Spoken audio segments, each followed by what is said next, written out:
A Clash of Kings by George R.R. Martin. To John and Gale, for all the meat and mead we've shared. Prologue.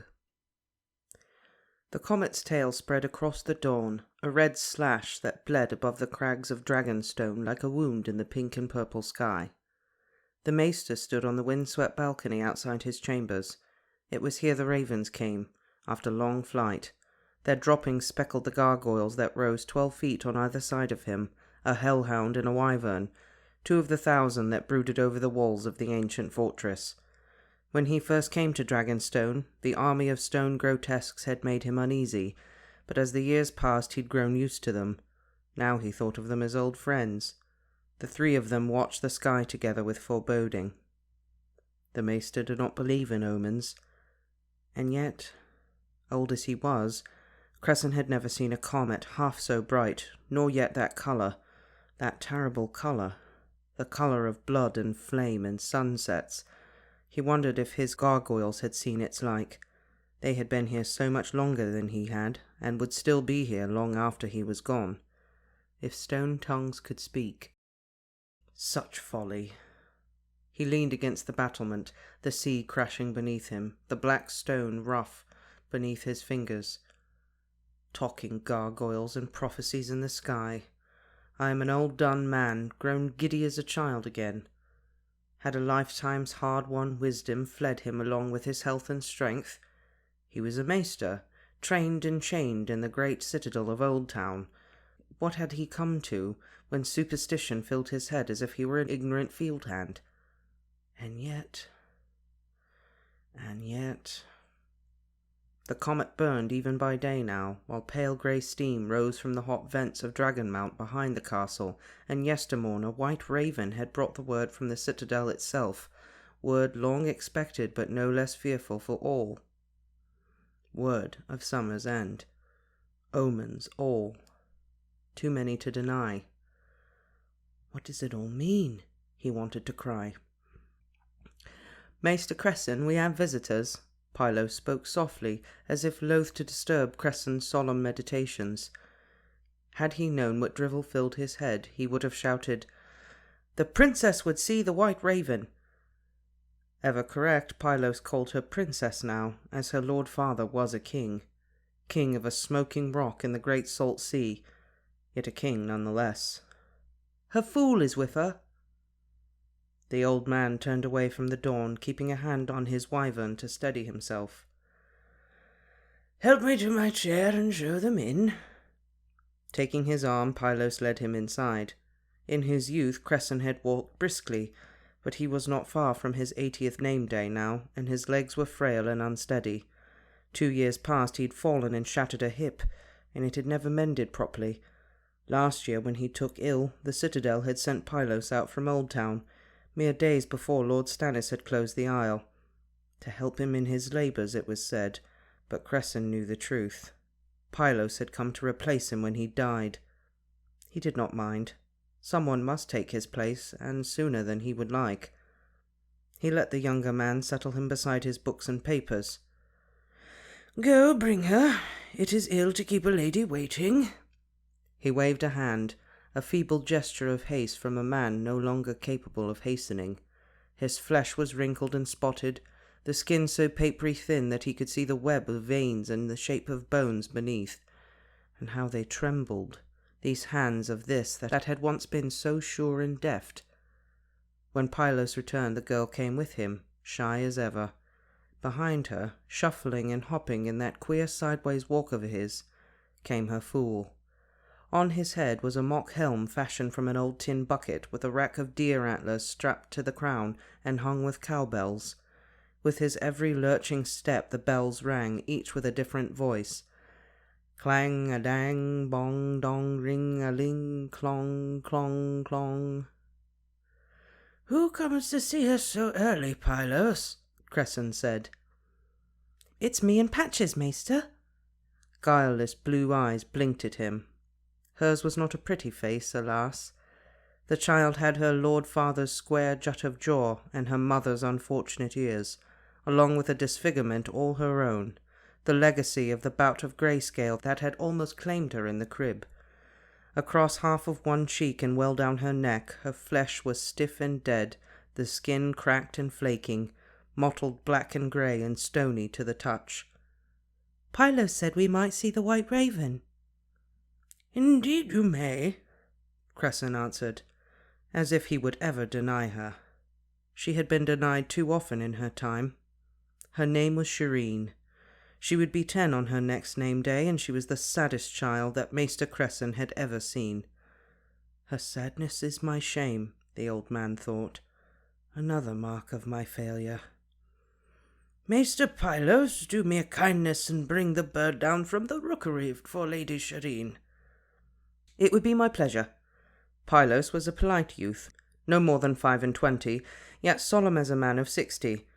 If only he had more humour, more life in him. That was what was needed here. Grim places needed lightning, not solemnity, and Dragonstone was grim beyond a doubt, a lonely citadel in the wet waste surrounded by storm and salt, with the smoking shadow of the mountain at its back. A maester must go where he is sent. Sir Cresson had come here with his lord some 12 years past, and he had served, and served well.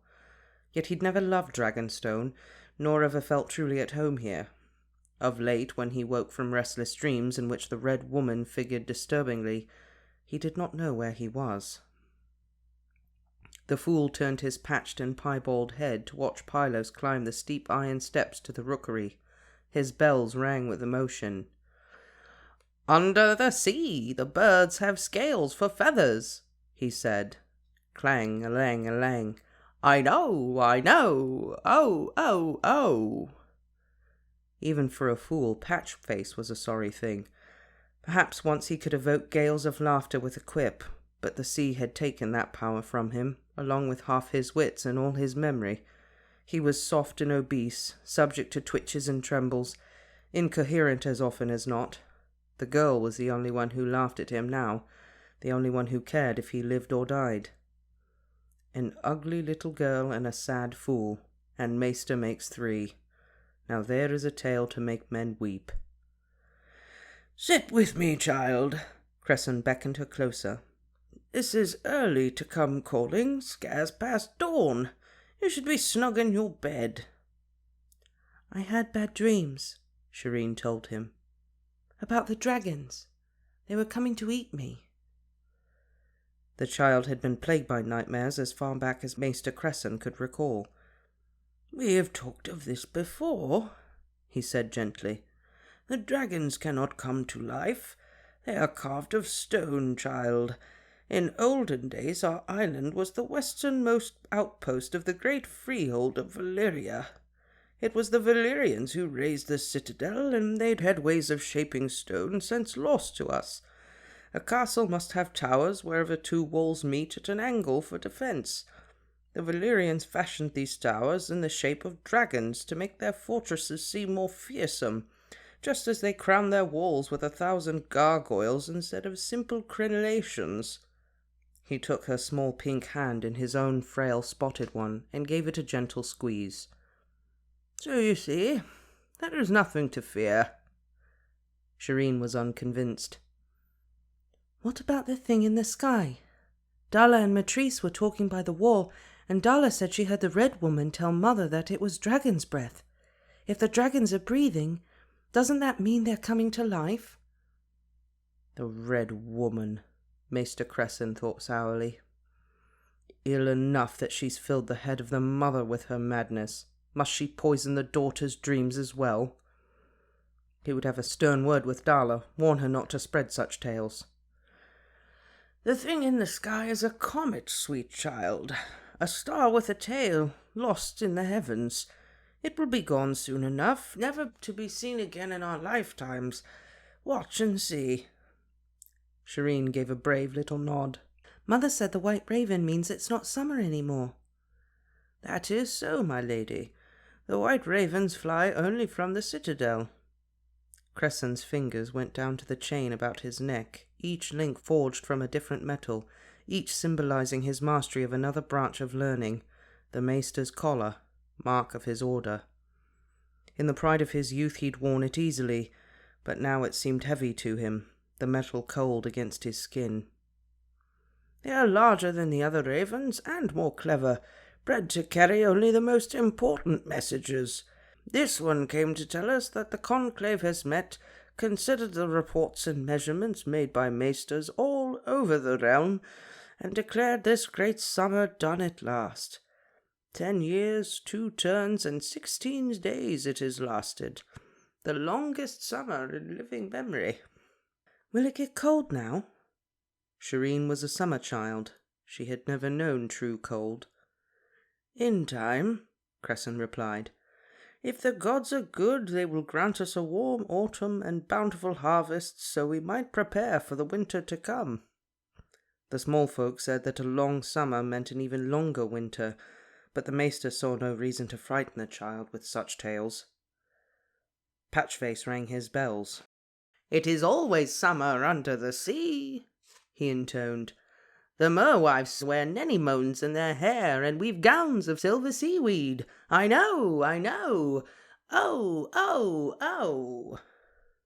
Shireen giggled. "I should like a gown of silver seaweed." "Under the sea it snows up," said the fool, "and the rain is dry as bone. I know, I know. Oh, oh, oh." "Will it truly snow?" the child asked. "It will," Cresson said, "but not for years yet, I pray, and then not for long." "And here is Pylos with the bird." Shireen gave a cry of delight. Even Cresson had to admit the bird made an impressive sight, white as snow and larger than any hawk, with the bright black eyes that meant it was no mere albino, but a true-bred white raven of the citadel. "Here," he called. The raven spread its wings, leapt into the air, and flapped noisily across the room to land on the table beside him. "I'll see to your breakfast now," Pylos announced. Cresson nodded. "This is the Lady Shireen," he told the raven. The bird bobbed its pale head up and down as if it were bowing. "Lady," it croaked. "Lady." The child's mouth gaped open. "It talks." "A few words. As I said, they are clever, these birds." "Clever bird, clever man, clever, clever fool," said Patchface, jangling. "Oh, clever, clever, clever fool." He began to sing.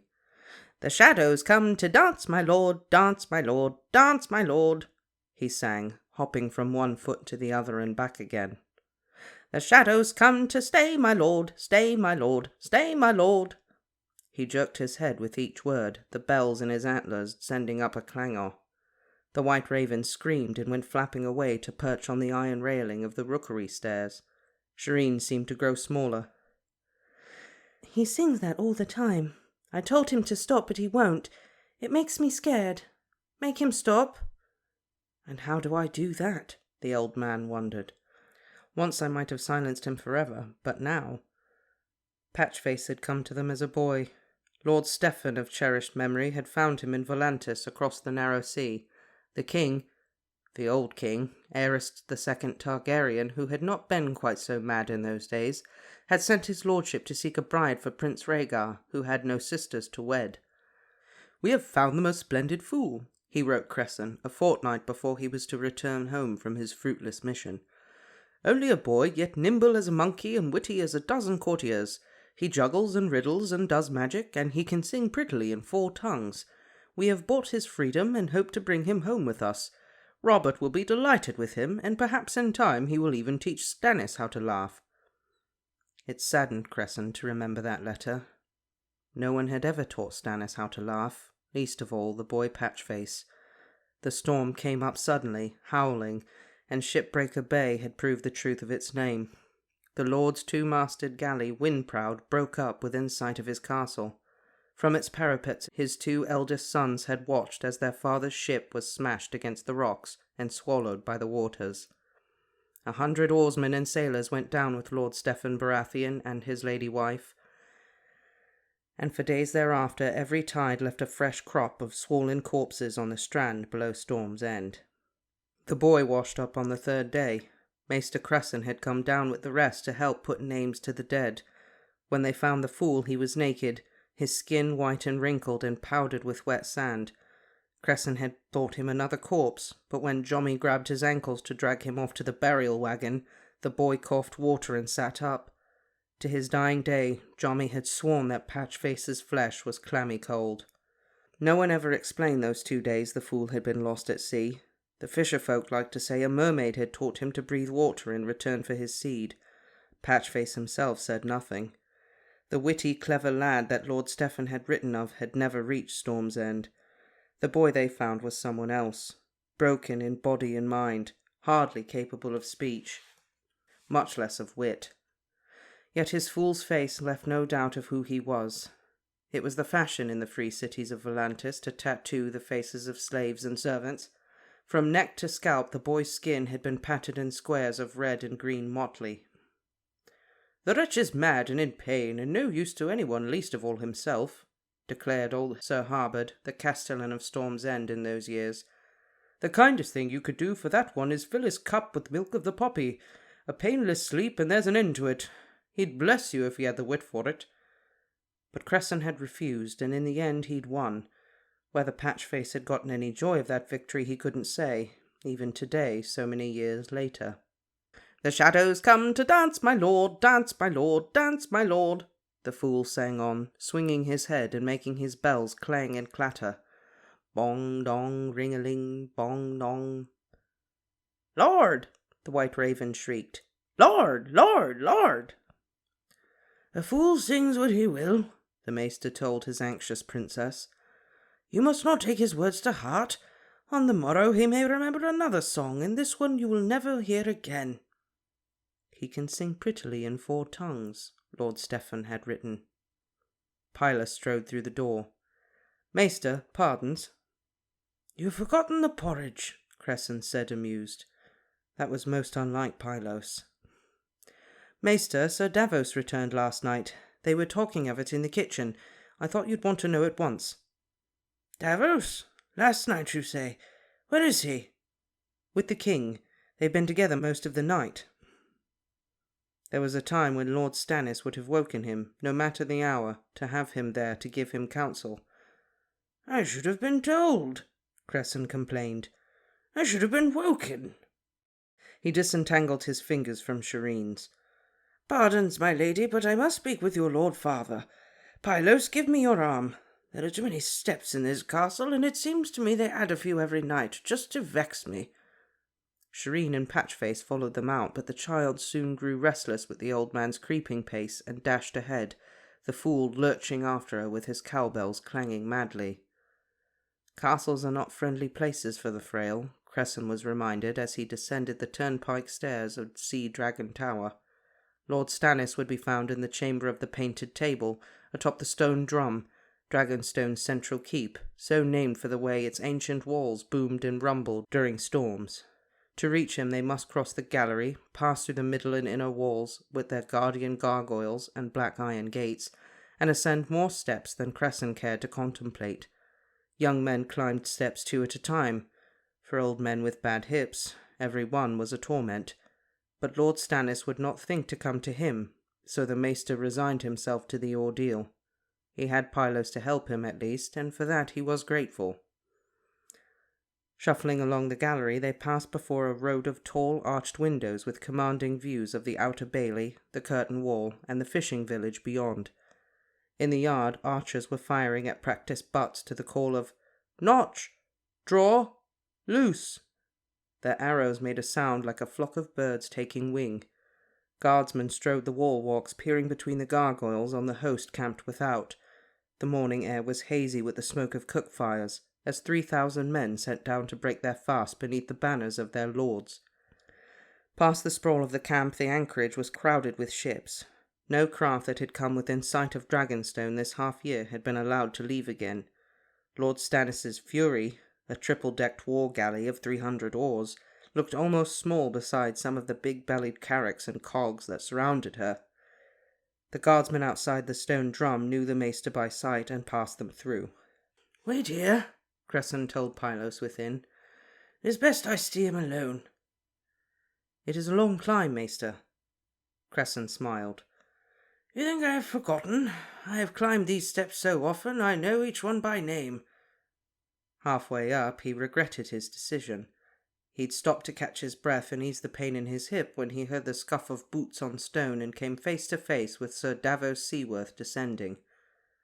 Davos was a slight man, his low birth written plain across a common face.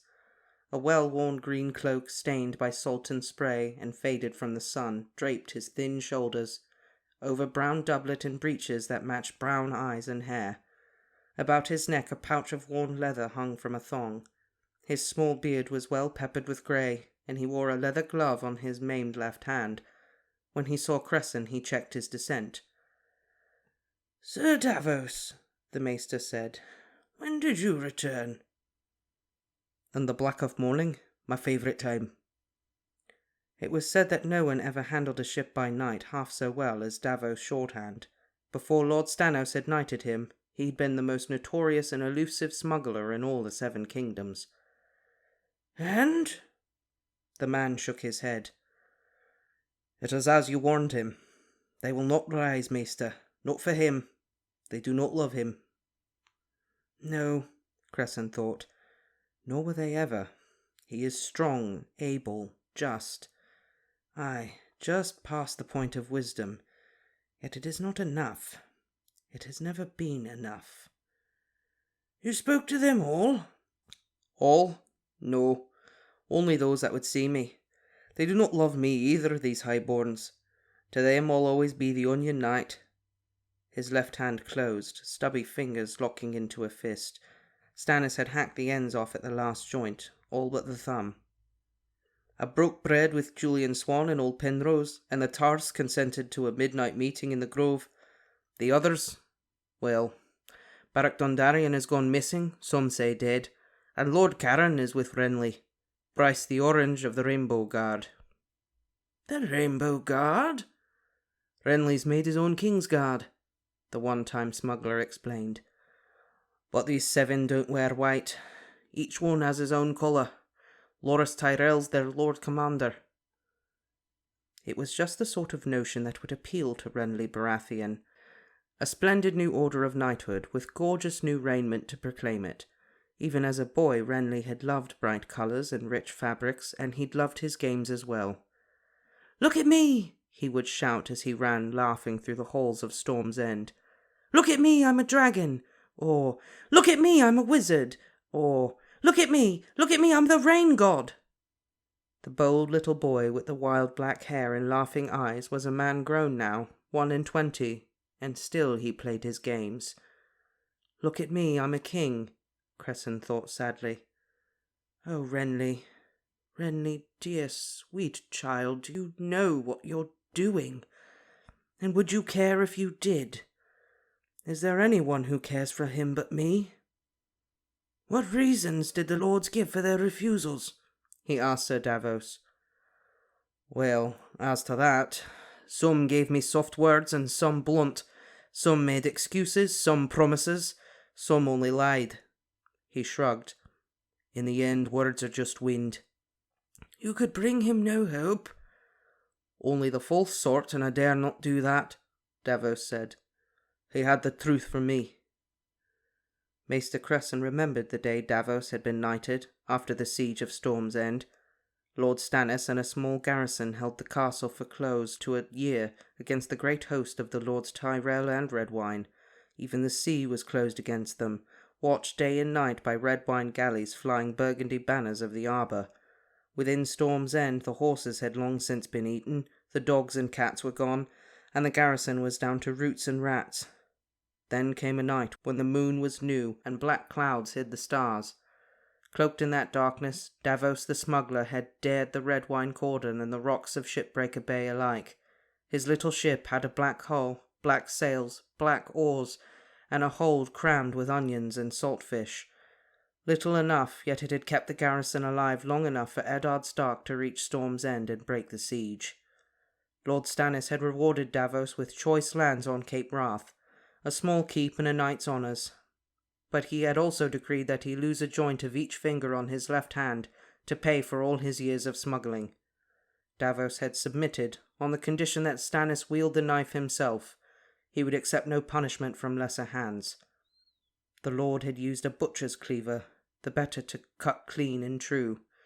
Afterwards, Davos had chosen the name Seaworth for his new-made house, and he took for his banner a black ship on a pale grey field, with an onion on its sails. The one-time smuggler was fond of saying that Lord Stannis had done him a boon by giving him 4 less fingernails to clean and trim. No, Cresson thought, a man like that would give no false hope, nor soften a hard truth. Sir Davos, truth can be a bitter draught even for a man like Lord Stannis. He thinks only of returning to King's Landing in the fullness of his power, to tear down his enemies and claim what is rightfully his.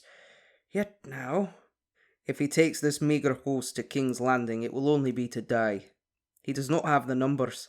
I told him as much, but you know his pride. Davos held up his gloved hand. My fingers will grow back before that man bends to sense. The old man sighed. Oh, you've done all you could. Now I must add my voice to yours. Wearily he resumed his climb. Lord Stannis Baratheon's refuge was a great round room with walls of bare black stone and 4 tall narrow windows that looked out to the 4 points of the compass. In the centre of the chamber was the great table from which it took its name, a massive slab of carved wood fashioned in the command of Aegon Targaryen in the days before the conquest. The painted table was more than 50 feet long, perhaps half as wide at its widest point, but less than 4 feet across at its narrowest. Aegon's carpenters had shaped it after the land of Westeros, sawing out each bay and peninsula until the table nowhere ran straight. On its surface, darkened by near 300 years of varnish, were painted the 7 kingdoms as they had been in Aegon's day, rivers and mountains, castles and cities, lakes and forests. There was a single chair in the room, carefully positioned in the precise place that Dragonstone occupied off the coast of Westeros, and raised up to give a good view of the tabletop. Seated in the chair was a man in a tight-laced leather jerkin and breeches of rough-spun brown wool. When Maester Cresson entered, he glanced up. I knew you would come, old man, whether I summoned you or no. There was no hint of warmth in his voice. There seldom was. Stannis Baratheon, Lord of Dragonstone, and by the grace of the gods rightful heir to the Iron Throne of the 7 kingdoms of Westeros, was broad of shoulder and sinewy of limb, with a tightness to his face and flesh that spoke of leather cured in the sun until it was as tough as steel. Hard was the word men used when they spoke of Stannis, and hard he was. Though he was not yet 35, only a fringe of thin black hair remained on his head, circling behind his ears like the shadow of a crown. His brother, the late King Robert, had grown a full beard in his final years. Maester Cresson had never seen it, but they said it was a wild thing, thick and fierce. As if in answer, Stannis kept his own whiskers cropped tight and short. They lay like a blue-black shadow across his square jaw and the bony hollows of his cheeks. His eyes were open wounds beneath his heavy brows, a blue as dark as the sea by night. His mouth would have given despair to even the drollest fools. It was a mouth made for frowns and scowls and sharply worded commands, all thin pale lips and clenched muscles, a mouth that had forgotten how to smile and had never known how to laugh. Sometimes, when the world grew very still and silent of a night, Maester Cresson fancied he could hear Lord Stannis grinding his teeth half a castle away. "Once you would have woken me," the old man said. "Once you were young. Now you are old and sick and need your sleep." Stannis had never learned to soften his speech, to dissemble or flatter. He said what he thought, and those that did not like it could be damned. "I knew you'd learn what Davos had to say soon enough. You always do, don't you?" "I would be of no help to you if I did not," Cresson said. "I met Davos on the stair." "And he told you all, I suppose? I should have had that man's tongue shortened along with his fingers." "He would have made you a poor envoy, then." "He made me a poor envoy in any case. The Storm Lords will not rise for me. It seems that they do not like me, and the justice of my cause means nothing to them. The cravenly ones will sit behind their walls waiting to see how the wind rises and who is likely to triumph. The bold ones have already declared for Renly. For Renly! He spat out the name like poison on his tongue. Your brother has been the Lord of Storm's End these past 13 years. These lords are his sworn bannermen. His? Stannis broke in. When by rights they should be mine. I never asked for Dragonstone. I never wanted it. I took it because Robert's enemies were here and he commanded me to root them out. I built his fleet and did his work, dutiful as a younger brother should be to an elder, as Renly should be to me. And what was Robert's thanks? He names me Lord of Dragonstone and gives Storm's End and its incomes to Renly. Storm's End belonged to House Baratheon for 300 years. By rights it should have passed to me when Robert took the Iron Throne. It was an old grievance, deeply felt, and never more so than now. Here was the heart of his lord's weakness. For Dragonstone, old and strong though it was, commanded the allegiance of only a handful of lesser lords, whose Stony Island holdings were too thinly peopled to yield up the men that Stannis needed. Even the sellswords he'd brought across the narrow sea from the free cities of Myr and Lys, the host camped outside his walls, was far too small to bring down the power of House Lannister. Robert did you an injustice, Maester Creyson replied carefully. Yet he had sound reasons. Dragonstone had long been the seat of House Targaryen. He needed a man's strength to rule here, and Renly was but a child. He is a child still, Stannis declared, his anger ringing out loud in the empty hall. A thieving child who thinks to snatch the crown off my brow. What has Renly ever done to earn a throne? He sits in council and jests with Littlefinger, and at tourneys he dons his splendid suit of armour and allows himself to be knocked off his horse by a better man. That is the sum of my brother Renly, who thinks he ought to be king. I ask you, why did the gods inflict me with brothers?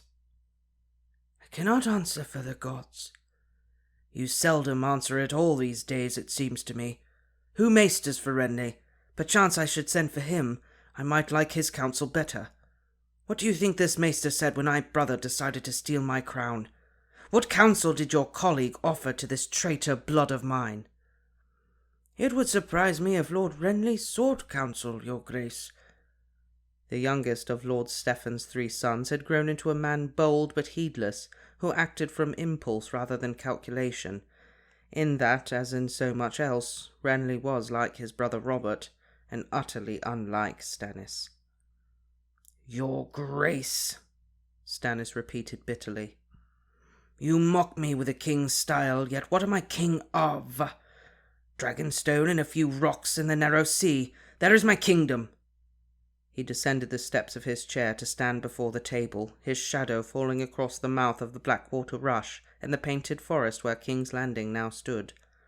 There he stood, brooding over the realm he sought to claim, so near at hand and yet so far away. Tonight I am to sup with my lord's bannermen, such as they are. Celtigar, Valerion, Bar, Emmon, the whole paltry lot of them. A poor crop, if truth be told, but they are what my brothers have left me. The Lysine pirate, Salador San, will be here with the latest tally of what I owe him, and Morosh the merman will caution me with talk of tides and autumn gales, while Lord Sunglass mutters piously of the will of the Seven. Celtigar will want to know which Stormlords are joining us. Valerion will threaten to take his levies home unless we strike at once. What am I to tell them? What must I do now? Your true enemies are the Lannisters, my lord, Maester Creyson answered. If you and your brother were to make common cause against them, I will not treat with Renly, Stannis answered in a tone that brooked no argument. Not while he calls himself king. Not Renly, then, the maester yielded. His lord was stubborn and proud. When he had set his mind, there was no changing it. Others might serve your needs as well. Eddard Stark's son has been proclaimed king in the north, with all the power of Winterfell and Riverrun behind him. A green boy, said Stannis, and another false king. Am I to accept a broken realm? Surely half a kingdom is better than none, Cresson said. And if you help the boy avenge his father's murder— Why should I avenge Eddard Stark? The man was nothing to me. Oh, Robert loved him, to be sure. Loved him as a brother. How often did I hear that? I was his brother, not Ned Stark, but you would have never known it by the way he treated me. I held Storm's End for him, watching good men starve while Mace Tyrell and Paxter Redwine feasted within sight of my walls. Did Robert thank me? No, he thanked Stark for lifting the siege when we were down to rats and radishes. I built a fleet at Robert's command, took Dragonstone in his name. Did he take my hand and say, "Well done, brother, whatever would I do without you"? No, he blamed me for letting Willem Darry steal away Viserys and the Babe, as if I could have stopped it. I sat on his council for 15 years, helping Jon Arryn rule his realm while Robert drank and whored. But when Jon Arryn died, did my brother name me hand? No, he went galloping off to his dear friend Ned Stark, and offered him the honour, and small good it did either of them. "Be that as it may, my lord," Maester Cresson said gently, "great wrongs have been done you, but the past is dust. The future may yet be won if you join with the Starks. There are others you might want to sound out as well. What of Lady Arryn? If the Queen murdered her husband, surely she will want justice for him. She has a young son, Jon Arryn's heir. If you were to betroth Shireen to him—" "The boy is weak and sickly," Lord Stannis objected. "Even his father saw how it was when he asked me to foster him on Dragonstone. Service as a page might have done him good, but that damnable Lannister woman had Lord Arryn poisoned before it could have even been done, and now Lysa hides him in the Eyrie. She'll never part with the boy, I promise you that." "Then you must send Shireen to the Eyrie," the Maester urged. "Dragonstone is a grim home for a child. Let her fool go with her, so she will have a familiar face about her." "Familiar and hideous." Stannis furrowed his brow in thought. "Still, perhaps it is worth the trying." "Must the rightful lord of the 7 kingdoms beg for help from widow women and usurpers?" a woman's voice asked sharply. Maester Cresson turned and bowed his head. "My lady," he said, chagrined that he had not heard her enter. Lord Stannis scowled. "I do not beg of anyone. Mind you remember that, woman." "I am pleased to hear it, my lord."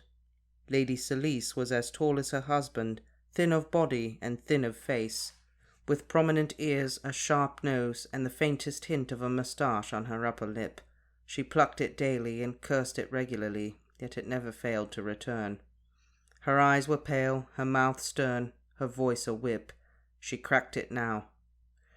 "Lady Arryn owes you her allegiance, as do the Starks, your brother Renly, and all the rest. You are their one true king. It would not be fitting to plead and bargain with them for what is rightfully yours by the grace of God." "God," she said, "not gods." The Red Woman had won her heart and soul, turning her from the gods of the 7 kingdoms, both old and new, to worship the one they called the Lord of Light. "Your God can keep his grace," said Lord Stannis, who did not share his wife's fervent new faith. "It's swords I need, not blessings. Do you have an army hidden somewhere that you've not told me of?" There was no affection in his tone. Stannis had always been uncomfortable around women, even his own wife. When he had gone to King's Landing to sit on Robert's council, he had left Selyse on Dragonstone with their daughter. His letters had been few, his visits fewer. He did his duty in the marriage bed once or twice a year, but took no joy in it, and the sons he had once hoped for had never come. "My brothers and uncles and cousins have armies," she told him. "House Florent will rally to your banner." "House Florent can wield 2,000 swords at best." It was said that Stannis knew the strength of every house in the 7 kingdoms. "And you have a deal more faith in your brothers and uncles than I do, my lady. The Florent lands lie too close to Highgarden for your lord uncle to risk Mace Tyrell's wrath." "There is another way." Lady Selyse moved closer. "Look out your windows, my lord. There is the sign you've waited for, blazoned on the sky. Red. It is. The red of flame, red for the fiery heart of the true God. It is his banner, and yours. See how it unfurls across the heavens like a dragon's hot breath, and you the Lord of Dragonstone. It means your time has come, your grace. Nothing is more certain. You are meant to sail from this desolate rock as Aegon the Conqueror once sailed, to sweep all before you as he did. Only say the word and embrace the power of the Lord of Light. How many swords will the Lord of Light put in my hand? Stannis demanded again. All you need, his wife promised. The swords of Storm's End and Highgarden for a start, and all their lords' bannermen. Davos would tell you different, Stannis said. Those swords are sworn to Renly. They love my charming young brother as they once loved Robert, and as they have never loved me. Yes, she answered, but if Renly should die... Stannis looked at his lady with narrow eyes until Cresson could not hold his tongue. It is not to be thought, your grace, whatever follies Renly has committed. Follies? I call them treasons. Stannis turned back to his wife. My brother is young and strong, and he has a vast host around him, and these rainbow knights of his. Melisandre has glanced into the flames and seen him dead. Cresson was horror-struck. Fratricide! My lord! That is evil! Unthinkable! Please, listen to me! Lady Selyse gave him a measured look. And what will you tell him, Maester? How he might win half a kingdom if he goes to the Starks on his knees and sells our daughter to Lysa Arryn? I have heard your counsel, Cresson, Lord Stannis said. Now I will hear hers. You are dismissed. Maester Cresson bent a stiff knee. He could feel Lady Selyse's eyes on his back as he shuffled slowly across the room. By the time he reached the bottom of the steps, it was all he could do to stand erect. Help me, he said to Pylos. When he was safe back in his own rooms, Cresson sent the younger man away and limped to his balcony once more, to stand between his gargoyles and stare out at the sea. One of Salador San's warships was sweeping past the castle, her gaily striped hull slicing through the grey-green waters as her oars rose and fell. He watched until she vanished behind a headland. Would that my fears would vanish so easily. Had he lived so long for this? When a maester donned his collar, he put aside the hope of children, yet Cresson had oft felt a father none the less. Robert, Stannis, Renly. 3 sons he'd raised after the angry sea claimed Lord Stephen. Had he done so ill that he now must watch one kill the other? He could not allow it. Would not allow it. The woman was the heart of it. Not the Lady Selyse, the other one. The Red Woman, the servants had named her, afraid to speak her name. I will speak her name, Cresson told his stone hellhound. Melisandre, her. Melisandre of Ashai, sorceress, shadowbinder, and priestess to R'hllor, the Lord of Light, the Heart of Fire, the God of Flame and Shadow. Melisandre, whose madness must not be allowed to spread beyond Dragonstone. His chambers seemed dim and gloomy after the brightness of the morning. With fumbling hands the old man lit a candle and carried it to the workroom beneath the rookery stair, where his ointments, potions, and medicine stood neatly on their shelves. On the bottom shelf below a row of salves and squat clay jars he found a vial of indigo glass, no larger than his little finger. It rattled when he shook it. Cresson blew away a layer of dust and carried it back to his table. Collapsing into his chair, he pulled the stopper and spilled out the vial's contents. A dozen crystals, no larger than seeds, rattled across the parchment he'd been reading. They shone like jewels in the candlelight, so purple that the maester found himself thinking that he'd never truly seen the colour before. The chain round his throat felt very heavy. He touched one of the crystals lightly with the tip of his little finger. Such a small thing to hold the power of life and death. It was made from a certain plant that grew only on the islands of the Jade Sea, half a world away. The leaves had to be aged and soaked in a wash of limes and sugar water, and certain rare spices from the summer isles. Afterward they could be discarded, but the potion must be thickened with ash and allowed to crystallize. The process was slow and difficult, the necessaries costly and hard to acquire. The alchemists of Lys knew the way of it, though, and the faceless men of Bravos, and the maesters of his order as well, though it was not something talked about beyond the walls of the citadel. All the world knew that a maester forged his silver link when he learned the art of healing, but the world preferred to forget that men who knew how to heal also knew how to kill. Cresson no longer recalled the name the Ashai gave the leaf, or the Lysine poisoners the crystal. In the citadel it was simply called the Strangler.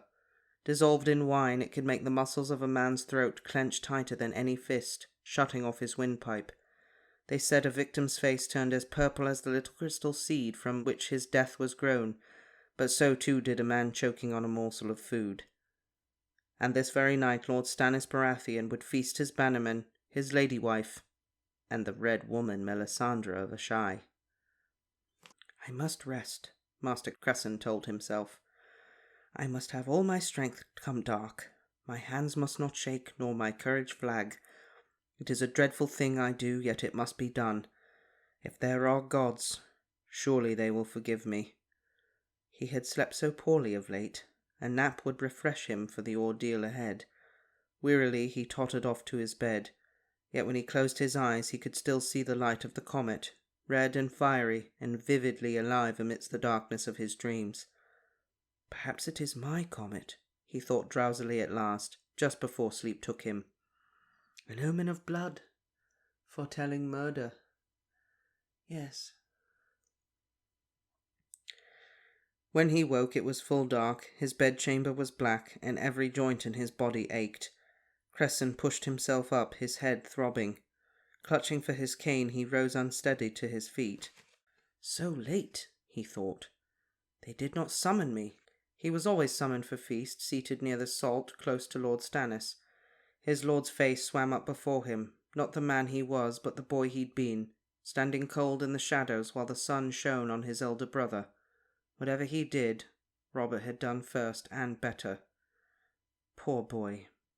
He must hurry, for his sake. The maester found the crystals where he'd left them and scooped them off the parchment. Cresson owned no hollow rings, such as the poisoners of Lys were said to favour, but a myriad of pockets of great and small were sewn inside the loose sleeves of his robe. He secreted the strangler seeds in one of them, threw open his door and called, "Pylos! Where are you?" When he heard no reply, he called again, louder. "Pylos, I need help." Still there came no answer. That was queer. The young maester had his cell only half a turn down the stair, within easy earshot. In the end, Cresson had to shout for the servants. "Make haste," he told them. "I have slept too long. They will be feasting by now. Drinking. I should have been woken." What happened to Maester Pylos? Truly, he did not understand. Again he had to cross the long gallery. A night wind whispered through the great windows, sharp with the smell of the sea. Torches flickered along the walls of Dragonstone and in the camp beyond. He could see hundreds of cook fires burning, as if a field of stars had fallen to earth. Above, the comet blazed red and malevolent. I am too old and wise to fear such things, the maester told himself. The doors to the great hall were set in the mouth of the stone dragon. He told the servants to leave him outside. It would be better to enter alone. He must not appear feeble. Leaning heavily on his cane, Cresson climbed the last few steps and hobbled beneath the gateway teeth. A pair of guardsmen opened the heavy red doors before them, unleashing a sudden blast of noise and light. Cresson stepped down into the dragon's maw. Over the clatter of knife and plate and the low mutter of table talk he heard Patchface singing, "Dance, my lord, to the accompaniment of his jangling cowbells, the same dreadful song he'd sung this morning. "The shadows come to stay, my lord, stay, my lord, stay, my lord." The lower tables were crowded with knights, archers, and sellsword captains, tearing apart loaves of black bread to soak in their fish stew. There was no loud laughter, no raucous shouting, such as marred the dignity of other men's feasts. Lord Stannis did not permit such. Cresson made his way round the raised platform where the lord sat with the king. He had to step wide round Patchface. Dancing, his bells ringing, the fool neither saw nor heard his approach. As he hopped from one leg to the other, Patchface lurched into Cresson, knocking his cane out from under him. They went crashing down together amidst the rushes in a tangle of arms and legs, while a sudden gale of laughter went up round them. No doubt it was a comical sight. Patchface sprawled half on top of him, Motley Fool's face pressed close to his own. He'd lost his tin helm with its antlers and bells. "Under the sea you fall up," he declared. I know. Oh, oh, oh." Giggling, the fool rolled off, bounded to his feet, and did a little dance. Trying to make the best of it, the maester smiled feebly and struggled to rise, but his hip was in such pain that for the moment he was half afraid that he'd broken it all over again. He felt strong hands grasp him under his arms and lift him back to his feet. "Thank you, sir," he murmured, turning to see which knight had come to his aid. "Maester," said Lady Melisandre, her deep voice flavoured with the music of the Jade Sea, "you ought to take more care." As ever she wore red head to heel, a long loose gown of flowing silk as bright as fire, with dagged sleeves and deep slashes in the bodice that showed glimpses of a darker blood-red fabric beneath. Around her throat was a red gold choker tighter than any maester's chain, ornamented with a giant single ruby. Her hair was not the orange or strawberry colour of common red-haired men, but a deep burnished copper that shone in the light of the torches. Even her eyes were red, but her skin was smooth and white, unblemished, pale as cream. Slender she was, graceful, taller than most knights, with full breasts and narrow waist, and a heart-shaped face. Men's eyes that once found her did not quickly look away, not even a maester's eyes. Many called her beautiful. She was not beautiful. She was red, and terrible, and red. I thank you, my lady." "A man your age must look to where he steps," Melisandre said courteously. "The night is dark and full of terrors." He knew the phrase, some prayer of her faith. "It makes no matter, I have a faith of my own." "Only children fear the dark," he told her. Yet, even as he said the words, he heard Patchface take up his song again. "The shadows come to dance, my lord, dance, my lord, dance, my lord." "Now, here is a riddle," Melisandre said. "A clever fool and a foolish wise man." Bending, she picked up Patchface's helm from where it had fallen and set it on Cresson's head. The cowbells rang softly as the tin bucket slid slowly over his ears. "A crown to match your chain, Lord Maester," she announced. All around them men were laughing. Cresson pressed his lips together and fought to still his rage. She thought he was feeble and helpless, but she would learn otherwise before the night was done. Old he might be, yet he was still a maester of the citadel. "I need no crown but truth," he told her, removing the fool's helm from his head. "There are truths in this world that are not taught at Oldtown."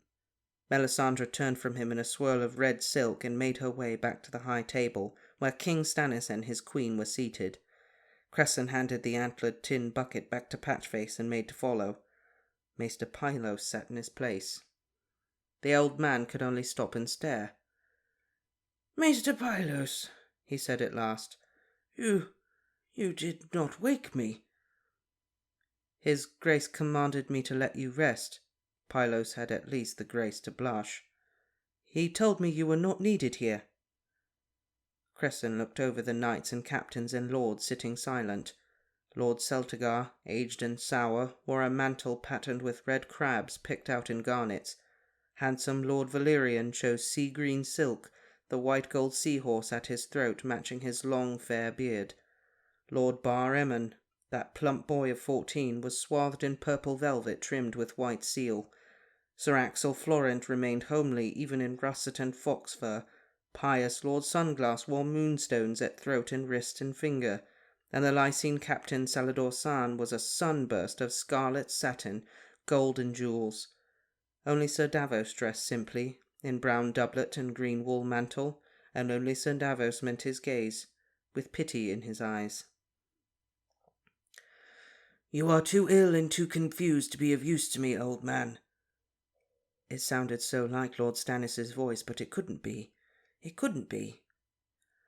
Pylos will counsel me henceforth. Already he works with the ravens, since you can no longer climb to the rookery.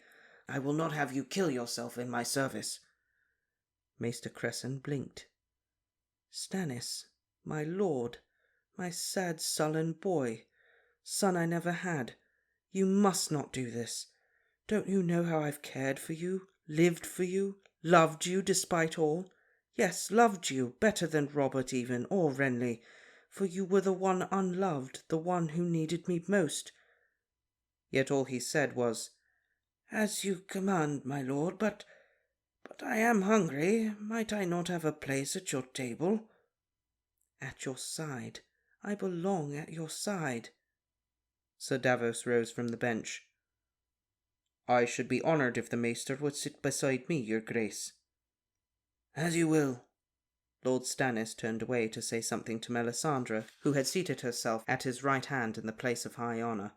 Lady Selyse was on his left, flashing a smile as bright and brittle as her jewels. Too far, Cresson thought dully, looking at where Sir Davos was seated. Half of the Lord's bannermen were between the smuggler and the high table. I must be closer to her if I am to get the strangler into her cup. Yet how? Patchface was capering about as the maester made his slow way round the table to Davos Seaworth. "Here we eat fish," the fool declared happily, waving a cod about like a sceptre. "Under the sea the fish eat us. I know, I know. Oh, oh, oh." Sir Davos moved aside to make room on the bench. "We should all be in motley tonight," he said gloomily as Cresson seated himself. "For this is fool's business, what about? The Red Woman has seen victory in her flame, so Stannis means to press his claim, no matter what the numbers. Before she's done, we're all like to see what Patchface saw, I fear, the bottom of the sea." Cresson slid his hands up into his sleeves as if for warmth. His fingers found the hard lumps of the crystals in the wool. "Lord Stannis." Stannis turned from the Red Woman, but it was Lady Selyse who replied. "King Stannis, you forget yourself, maester." "He is old, his mind wanders," the king told her gruffly. "What is it, Cresson? Speak your mind." "As you intend to sail, it is vital you make common cause with Lord Stark and Lady Arryn." "I make common cause with no one," Stannis Baratheon said. "Nor more than light makes common cause with darkness." Lady Selyse took his hand. Stannis nodded. "The Starks seek to steal half my kingdom, even as the Lannisters have stolen my throne, and my own sweet brother, the swords and service and strongholds that are mine by rights. They are all usurpers, and they are all my enemies." I have lost him, Cresson thought despairingly. If only he could somehow approach Melisandre unseen. He needed but an instant's access to her cup. "You are the rightful heir to your brother Robert, the true lord of the Seven Kingdoms and king of the Andals, the Rhoynar, and the First Men," he said desperately. "But even so, you cannot hope to triumph without allies." "He has an ally," Lady Selyse said. "R'hllor, the Lord of Light, the Heart of Fire, the God of Flame and Shadow." "Gods make uncertain allies at best," the old man insisted, "and that one has no power here." "You think not?" The ruby at Melisandre's throat caught the light as she turned her head, and for an instant it seemed to glow bright as the comet. "If you will speak such folly, maester, you ought to wear your crown again." "Yes," Lady Selyse agreed. "Patch's helm. It suits you well, old man. Put it on again. I command you." "Under the sea no one wears hats," Patchface said. I know, I know. Oh, oh, oh." Lord Stannis's eyes were shadowed beneath his heavy brow, his mouth tight as his jaw worked silently. He always ground his teeth when he was angry. "Fool," he growled at last. "My lady wife commands. Give Cresson your helm." "No," the old maester thought. "This is not you, not your way. You are always just, always hard, yet never cruel. Never. You did not understand mockery no more than you understood laughter." Patchface danced closer, his cowbells ringing. Clang-a-lang, ding-ding, clink-clank, clink-clank. The maester sat silent while the fool set the antlered bucket on his brow. Cresson bowed his head beneath its weight. His bells clanged. "Perhaps he ought to sing his counsel henceforth," Lady Celeste said. "You go too far, woman," Lord Stannis said. "He is an old man, and he's served me well." "And I will serve you to the last, my sweet lord, my poor lonely son," Cresson thought, for suddenly he saw the way. Sir Davos's cup was before him, still half full of sour red. He found a hard flake of crystal in his sleeve, held it tight beneath thumb and forefinger as he reached for the cup. "Smooth motions, deft, I must not fumble now," he prayed, and the gods were kind.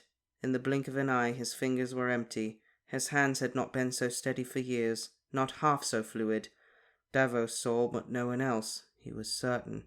Cup in hand, he rose to his feet. "Mayhaps I have been a fool. Lady Melisandre, will you share a cup of wine with me? A cup in honour of your god, your Lord of Light? A cup to toast his honour?" The Red Woman studied him. "If you wish." He could feel them all watching him. Davos clutched at him as he left the bench, catching his sleeve with the fingers that Lord Stannis had shortened. "What are you doing?" he whispered. "A thing that must be done," Maester Cresson answered. "For the sake of the realm and the soul of my lord." He shook off Davos's hand, spilling a drop of wine on the rushes. She met him beneath the high table with every man's eyes on them, but Cresson only saw her. Red silk, red eyes, the ruby red at her throat, red lips curled in a faint smile as she put her hand atop his own, around the cup. Her skin felt hot, feverish. "It is not too late to spill the wine, maester."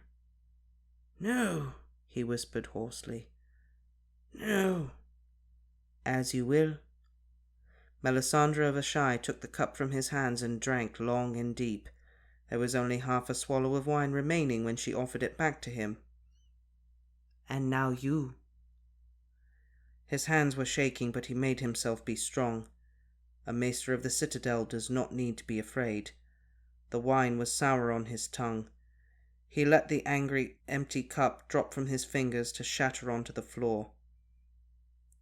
"He does have powers here, my lord," the woman said, "and fire cleanses." At her throat the ruby shimmered redly. Cresson tried to reply, but his words caught in his throat. His cough became a terrible thin whistle as he strained to suck in air. Iron fingers tightened around his neck. As he sank to his knees, still he shook his head, denying her power, denying her magic, denying her god. And the cowbells pealed in his antlers, singing "Fool, fool, fool," while the Red Woman looked down on him in pity, the candle flames dancing in her red, red eyes. That was a sad chapter, wasn't it? It was. It's a sad prologue. Poor guy. I mean, I do think Stannis was trying to be Sympathetic. Yeah. I just think Stannis is not capable of being gentle. Yeah, but I think like his whole idea with, oh, I'm not gonna wake him or do any of this is kind of like, it's kind of old. Let him live out the rest of his days just doing what he wants.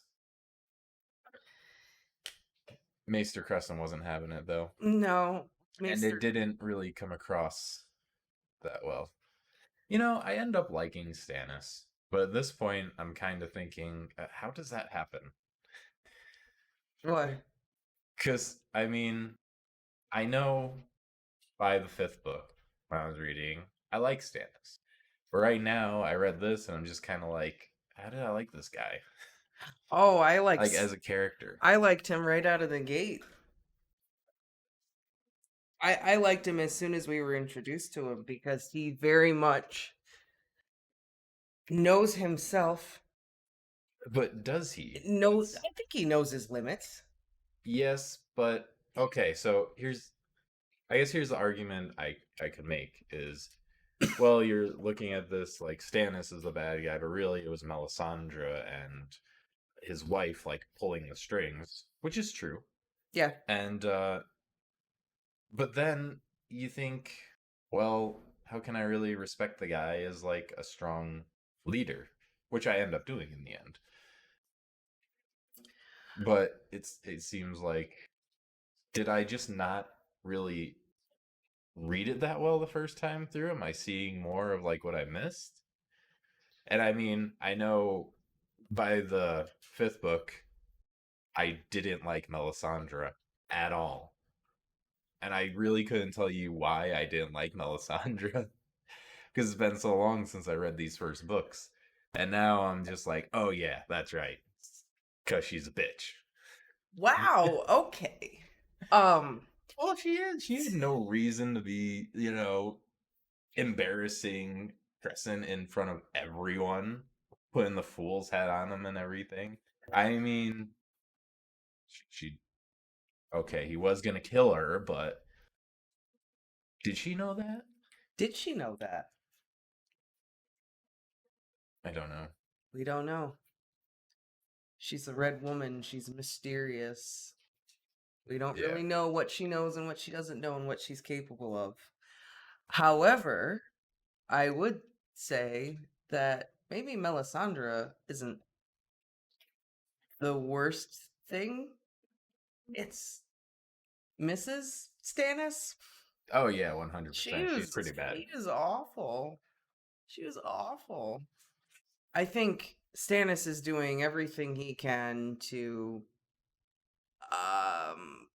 he's just looking for something that's going to give him the edge, because Renly has what he never had. Robert had something that he never had, so he's trying to, and the Bannermen are flocking to Renly and messing it up for him, and he's like, I understand where he's coming from, because he's like, but it should be me. I am the rightful king. I know. By precedent, by law, it should be me. It's what's right. And I'm like, Stannis, I get it, dude, because I feel that way. I do too, but he kind of sounds like a child when he does that. I just picture him on the table. It's not fair. Robert got to be king. Now, Renly's take. No, it's mine. Wasn't Robert the oldest brother? Yeah. Yeah. So Robert would have been king anyway. Well, yeah, but the way he was talking about it, he was like, I did everything I could for Robert, and now Renly steps up. This isn't fair. He's an aggrieved individual. He's worked very, very hard for very little recognition or reward. Why did he talk bad? Oh, yeah, that's right, because Robert gave Renly Storm's End. And he got Dragonstone. Yeah. Dragonstone. No one wants it. Exactly. Even though everyone would have wanted it when the Targaryens were in power. But either way, it doesn't yield much profit, apparently. No. Either way, he kind of sounded like a big baby in this. I'm just saying I understand it. I also like how we get we hear a lot about Renly, we hear a lot about Stannis, we finally get to meet Stannis, and we get kind of like a little window into what their lives were like through Maester Crescent. We get a little background on what their family dynamics were, why Stannis and Renly are not getting along with each other. Yeah. Because they're polar opposites. Yeah, and then I guess somewhere in the middle, Robert was somewhere. Yeah, he was off at the bar. Yeah, Renly was designing fabrics and dressing up. Robert was at the bar, and Stannis was reading about war strategy. Yeah, tactics. Reading The Art of War. It's also interesting that you're kind of just what does Maester Crescent say?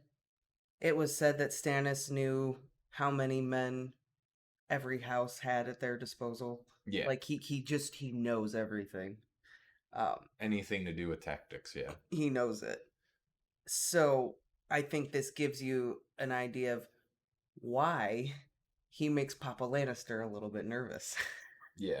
Because he's kind of cold and calculating. He's not very friendly. He doesn't inspire a lot of love, but he knows what to do on a battlefield better than anyone. And bringing the Red Woman in, I think he's kind of trying to do whatever it is he can do to build up his numbers and foster a following. Well, yeah. And he's like grasping at straws here. We got to meet Davos. We did get to meet Davos, the Onion Knights. The Onion. Love Sir Davos. Stuffed fingers. Love Sir Davos. One of my favorites. Yes, and his stubby little fingers. His noobs. I can't fold my fingers out because he just lost the thumbnails. Or not tip. Thumbnails, the nails. The tips. Yeah. The top bits. So I guess worse things could happen, you know. Right, he did this huge favor for Stannis, but he rewarded him with a castle, but he also chopped off the tops of his fingers. Yeah. For being a smuggler. That's how Stannis rolls. Yeah. I don't know. I feel like I relate to Stannis a lot, so maybe that's why I liked him right out of the gate. I was like, I get it, dude. Right is right, wrong is wrong. It's black and I get it. I don't know. It isn't always, but I thought he was complaining a lot. I think he was being a baby about it. That's all. Oh, he was complaining a lot. Yeah. He was. But I think at the same time in the complaining, he's saying like he knows who he is. And he knows who he isn't. And he can't be Renly. Well, yeah. He can't be the charming fancy pants. Mm-hmm. He can only be Stannis. And doesn't win men over. No. And Maester Cress, I thought it was kind of sad when Maester Cresson talks about all three of them like they were his own children, and I know how he was trying to kill Melisandre to save Stannis because he was his bebe, and he still looks at him like his bebe boy. And it was so sad. It was terrible. It was also very sad. Patchface. Yeah, I know. Drowned for what they say 2 days. 2 days after ship went down. And then he came. Yeah, and then he came back, and I thought he was dead. But he wasn't. Just a little crazy. Spewing some things. Mm-hmm. Lack of oxygen will do that to you. There are some theories out there about Patchface, which maybe we can discuss later on. Oh yeah. I mean, I have a lot of theories that I came up with about Patchface myself. Yeah. When I first read, but that we can't talk about any of that until at least the end of this book, I think. All we'll say is by the end of this book. All we can say is pay attention to his little rhymes and the things he says. And maybe just think about them in the context of the story. Mm-hmm. And also, that poison he uses, keep that in mind. Something we will use later. It's a surprise tool that will help us out later. What did they call them? Violet crystals? I don't... something crystals? Either way, it's a surprise tool that'll help us later. Yes. But Patchface, what a wild dude. I know. Patchface. And not funny at all, but apparently Stannis' daughter loves him. Funny. Yeah, Stannis' daughter thinks he's funny. And the grayscale she has. She must be really, really deprived if she's like, Patchface is great entertainment. I love this guy. Well, I mean, honestly, the way we heard about Storm's End... No, not Storm's End. Dragonstone, this chapter, is it's really depressing. Yeah, I would not want to live there. Doesn't sound like a fun place. It's just gray, no. And lots of gargoyles. I mean, no wonder the Targaryens wanted to leave there. why they set Conquered. up the Red Keep. Yeah. I wouldn't want to stay there either. To be fair, Dragonstone was probably better when there were dragons there. That's true. It's probably a great hatching spot. Well, I'm sure that's why, the Targaryens probably went there, built up their numbers. I was trying to remember the name of the Targaryen that settled there, and I can't remember his name. Before the Doom. I can't remember his name. Oh, okay. I was gonna say, like, a lot of Targaryens were there, but yeah, I can't remember the first one. No, the ones that left after his daughter had the dream. Mm-hmm. Anyway, so poor Shireen. Her life sounds so sad. Red Woman. We got our first mention of the God of Light. The Lord of Light. The Lord of Light. Yes. The night is dark and full of terrors. It's early. I can't remember everyone's titles right now. We got to meet Sir Davos and Stannis and his terrible wife. Yeah. But maybe she's terrible because I think Maester Cresson says he does his husbandly duty twice a year. Yeah. That would make me cranky too. We know from Renly that he looks like he's going off to war when he goes in the bedroom. All right, let's get this over with. Maybe it's because she has a mustache. That could be it. Maybe that's part of it. We'll never know. Either way. We also got to meet Patchface. We got to meet Shireen. Oh, and we got the whole thing with the comet. The whole interpretation of the comet. And,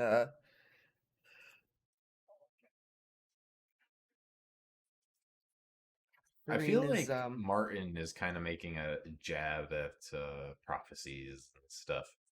Because he's showing everyone looking at this comet and, like, everyone's making up their own prophecy based on it. Yep. Oh, it's totally a jab at prophecy and religion. Because the last time we saw the comet, Dany totally used it as propaganda. Yeah. Like, she was like, I need a sign from the stars. Oh my god, best thing I could have asked for. Here it is. I'm going to use this. Yes. And then immediately we get the prologue, and Maester Cresson is like going back and forth about it. Like, no, it doesn't mean anything. Prophecy's stupid, but... And then the Red Woman's like, it means that the Lord of Light is here. And has chosen Stannis to be the champion, the one, and blah, blah, blah, whatever she says. And yeah, it's definitely a jab at prophecy for sure. I also feel... Because he writes all about magic. Well, we haven't seen the magic yet, but I'm pretty sure this book we get a lot more magic. We do get a lot more magic. The most magic we've received is Bran seeing his father's death. And Dany hatching the dragons. And Dany hatching the dragons. The thing we have learned about magic, at least from Dany, is that magic is dangerous and it requires blood. And it's not to be trifled with. Well, blood magic does. Blood magic. There's difference. Well... Maybe there's rainbow magic out there. Maybe it's on We don't know. We haven't traveled to Shy. Maybe it's on Skagos, where the unicorns are. Maybe that's where the rainbow magic is. Although I think, aren't the people there cannibals? I don't remember. I think they're cannibals. There could still be rainbow magic, though. But unicorns apparently fart rainbows. So does that mean you have to kill a unicorn to perform the magic? And therefore, will your life be cursed afterward? See, all magic is dangerous, even the rainbow magic, if you're harnessing rainbow farts from unicorns. Exactly. You just stand behind them with, like, a bag. Is that what you do? I don't know. I've never been to Skagos to hang out with the unicorns to find out. I would definitely like to visit there. I would definitely like to go to a Shy and see what all the blood magic people do. Well, I can do you one better. Because next time, we get to go back to King's Landing and visit Arya. Oh, yay. Okay. See what that lady or boy now is up to. Boy.